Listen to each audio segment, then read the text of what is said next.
Missed Opportunities is the map where we have to clear out terrazine geysers for Stetman's bots to harvest. Then we have to protect said bots from enemies. If we lose more than one bot on brutal difficulty, we lose the game. Extra enemy waves drop every few minutes. All enemies are cloaked. Circles appear that can freeze your guys inside. Hot and Horner, where do we have him?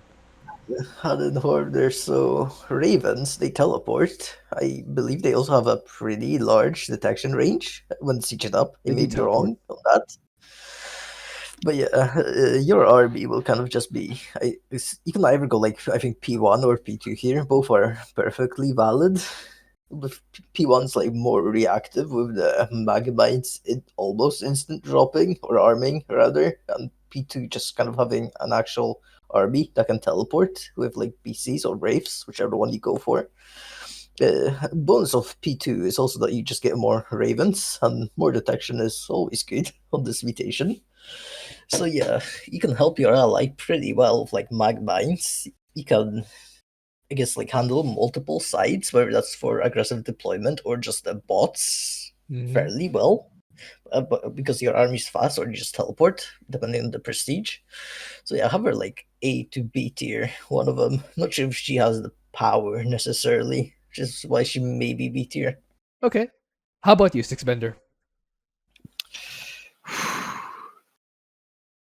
So, So- yes, your Ravens can teleport. That is nice. Unfortunately, your Ravens do not actually get bonus vision radius while sieged up, unlike every other detector that can siege up in this game. No, your That's Ravens true. only get invisibility, and they lose that invisibility when they tactical jump for a split second.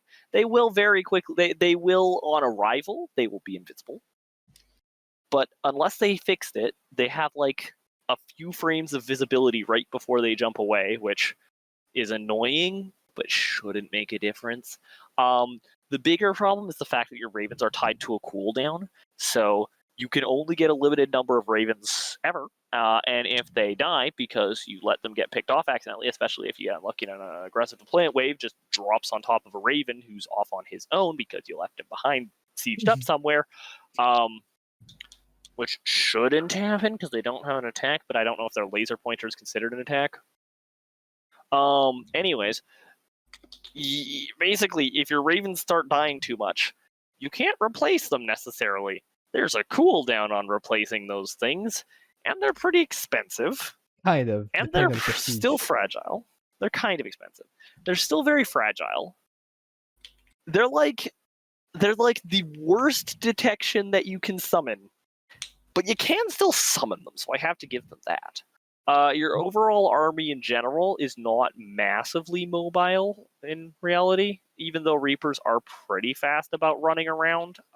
I would say Reapers they're with fast enough. teleporting Ravens are I pretty played good. this Hot and Horner, and I never had issue with getting to somewhere that I needed to be. The only awkwardness I would say is that it's like you have to sprint your Reapers over and then teleport your Raven over in order to get coherently there. So that's a little bit awkward potentially. It's just a general thing of Hot and Horner have a lot of ways where it's like they take what could be simple and make it just needlessly Okay. awkward. Okay, I need to be fair to Hot and Horner, because for Abathur, we did mention that he can have Overseers and Spore Crawlers. For Hot and Horner, you can have Ravens and Missile Turrets. And that's what I This did is true. in my run. This is true. I pre-cleared They fair take enough. long to put build, turrets. though. What? They do take a while to build. So do Spore Crawlers take a while to But build. you The don't bigger- need creep. You can just... They don't need creep. Yeah, you just build them right away. I will note Hot and Horner's missile turrets they're the worst missile turrets in the game. That's Still true, but makes you them don't need... probably better than Spore Crawlers. You don't need to. You don't need Missile for them to turrets are just shoot that good. better. You don't need for them to shoot like Copwheels. You just need them to see. They're Yeah. just detection, not anti-air. So in that regard, they're just as good or bad as any other form of detection. No, Yeah, that's static fair. defense. So yeah, we got missile turrets. You have teleporting Ravens. Your army is a bit on the weak side, but that's literally always going to be the deal with Hot and Horner, so you just kind of live with that. Pre-clearing is easier because I Admittedly- have air strikers. Kind of. I believe the airstrikes don't like to track waves as much when the waves are cloaked. Oh no. I don't Keep use disjointing. him. I don't use him for defense. I use him for offense. Just clearing Ah. dangerous is like siege tanks, like the High The Templar. Reaver. Yeah, the Reaver, the Colossus, those the cannons, the guys that Yeah. can't shoot up. the bunkers, those stuff. Yeah, So- lots of things that can't shoot up since your Reapers can fly except when they can't because they run out of gas, I use which Helios, but happens. point taken. Or that. Anyways, yeah, okay. So, to be fair, I was here trying to beat up on Haunted Horror so we could go at B tier instead of A tier because I don't really think they're A tier because of the fact that they do have the limited Ravens, even if they still do have missile turrets. I don't feel comfortable with having a detector that I could just run out of and then it's on cooldown, I mean, even the if it Ravens is a teleporting flying. detector. Like I assume you're just gonna go like P2 here. Like that's the choice I would go. Like you I have used units first. in the air I alongside them. would prefer P1 even still, just because of the fact that I can just drop mag mines instantly. I used the Although first one fair, too. Yeah, P2 is also an option. yeah. Second Yeah. prestige is also an option. Person that used the first prestige didn't have a problem. Yeah, I would say use P1 Haunted Horner. Put missile turrets around the bots. Make sure that you're clearing so you have time to place those missile turrets.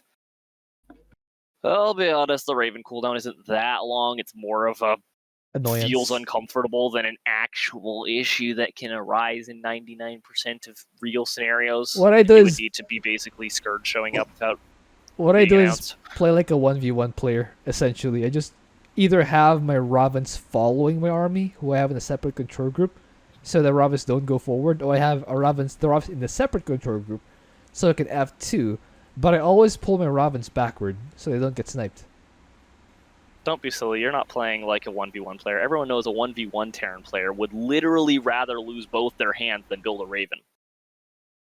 I didn't say 1v1 Terran player. I said 1v1 player. There's a difference. Mm. I don't play 1v1, so I don't know either way. Terrans are allergic to Ravens. I don't know. They're so allergic to Ravens. They have like I the don't best know what you're detection in the game, but just don't feel like using it. I don't. Well, I they don't- have scan. Honestly, the best Exactly. detection unit in the game is probably the Observer or the Oracle. Like, Protoss has the best detection units in the game, but then Terran has scan. What do you mean? The best attack unit in the game is Nova. Well, I thought Super in Gary. 1v1, the best Super Gary, detection that's true, units that's in the true. game are Super Gary. both Protoss, but Actually, the best detection in the game is Omega Worms. true. That's the best. You'll get attack. true. to that soon enough. Don't worry.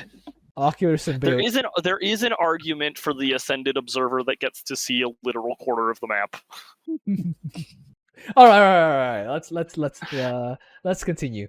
Hot and Horner. So, what's the final verdict? A or B? I'm still leaning towards A. I would Personally. lean towards B, but I can see them in A. A star. I'm fine with B also. I A said star. I'm fine with both tiers, so So let's do B. I'm fine seeing them. I'm fine with seeing them in A, but I'd lean towards B. It's basically How one about A person's star? leaning towards B, the other person is towards A. How about No, A star? I don't think A star quite fits because it's not like there's any real like condition on it. Like the condition on it is just your army is weak, but that's just Haunted Horner in general. Their army is just terribly weak compared to everyone else's for no reason. Buff Hot and Horner. So what? Buff Hot and Are we Horner. going to B tier then? I think If so. they are weaker than they can everyone get else. screwed up by like storm drops or storm warprints rather, True. All right, let's put Hot and Horner. which is in B also tier. why I'd advise P2. I personally had Hot and Horner in A, but both of you said B. Let's put him in B. Raynor, where do we have him? Not the temporary detection. You should use missile turrets a lot because otherwise you're going to be very broke, and you should even probably use a missile turret for the first attack wave because otherwise you're going to need to have so much DPS to kill them during a single scan. You're going to have to spend even more money than it would have been to just get an engineering bay that early. So just get an engineering bay that early. Or if you have an ally who you trust to solve the first wave for you, try that. Man, it That's sucks dealing with the first wave as Raynor. Anyways, It's cheaper once to you've get done that, it's cheaper to get engineering bay 125 and the missile turret 100 or 75. The missile turret 75. So that's a total of 200 minerals. Fuel Missile gives turret you. is actually 100. It's only 75 in Brood War. Oh, yeah. 75 in Starcraft 1, the real Starcraft, by the way. So it's a total of 225 minerals, which is still cheaper. Plus, you need the bunker, than which losing needs a to be loaded with mule. Marines. But I think I could use the bunker on the first. Actually, yeah, that's true. You Yeah, will the need bunker, the bunker, Well, you can, the bunker salvage you it. can salvage. The Yeah. Marines you get to keep. Yeah, so So, I'd not count all them works as out. cost. And the mule costs, or the mule. Well, the biggest gets issue for those 270. costs is that, the biggest issue for those costs is delaying your ability to get more orbitals out early on. But That's true. anyways, in general, the first wave and all that will delay your ability to ramp out orbitals, and delaying your ability to ramp out orbitals delays your ability to get scans, which delays your portable detection, which is what you need for clearing. Once you have bot areas cleared out, you can build missile turrets really well. You have tons of minerals because you're Raynor, and you also can build SCVs really fast because you have multiple command centers. So, slapping down missile turrets shouldn't be that hard for Raynor. But you do have to kind of do it.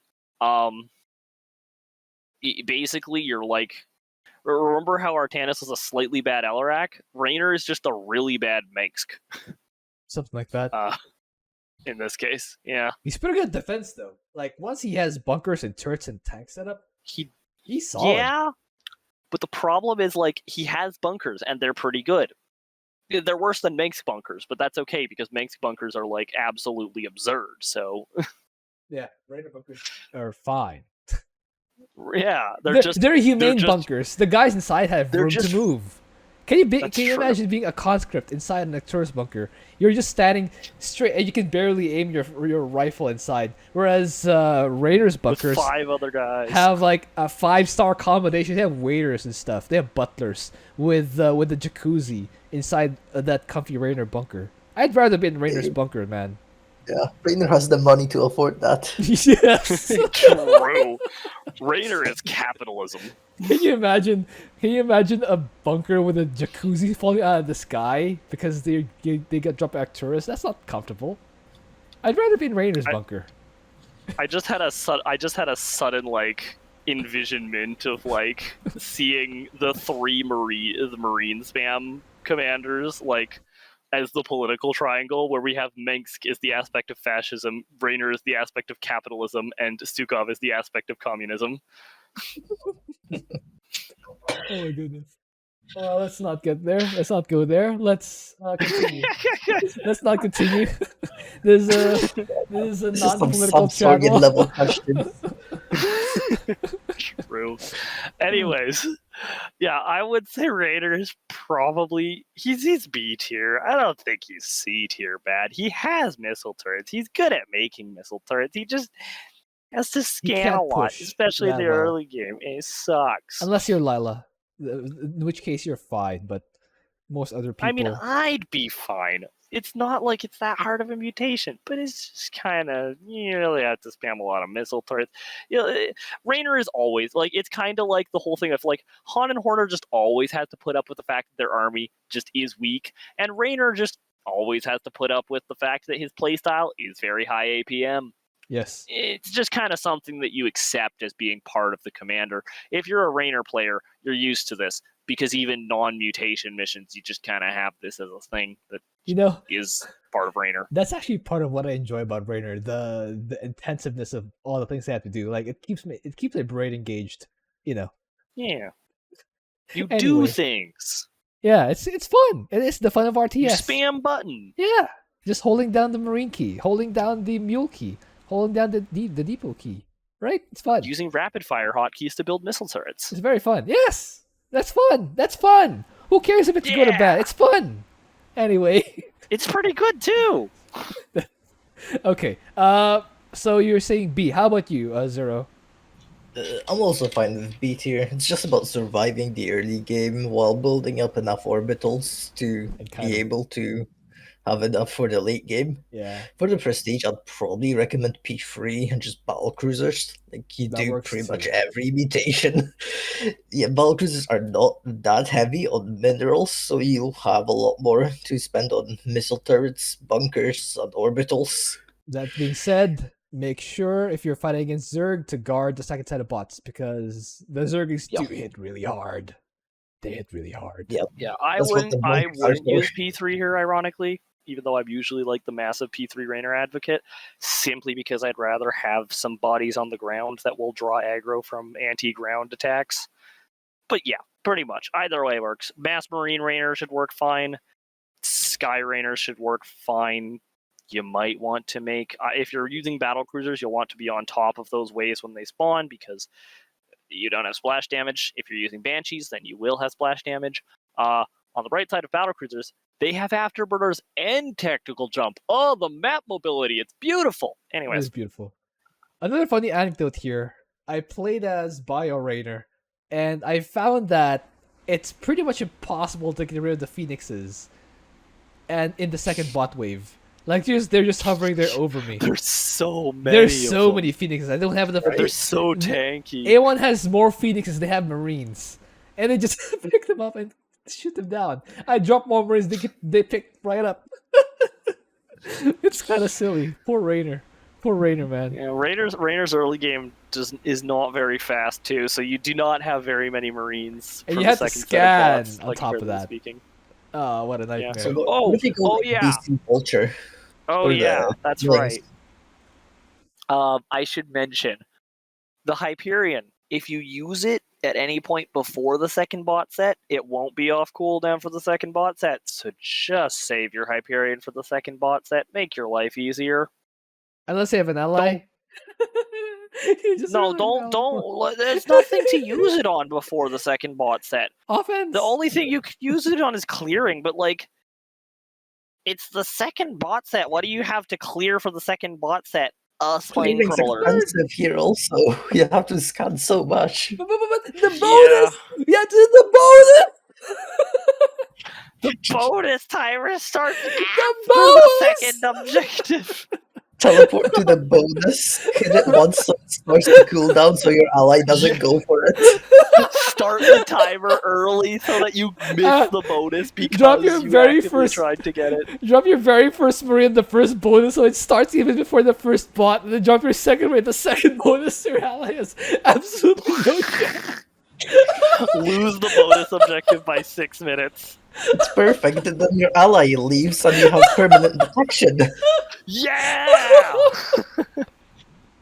Oh my goodness. Okay. Okay, so Raynor B. Yeah, Yeah. rated as B tier. Okay, prestige wise, what do we want here?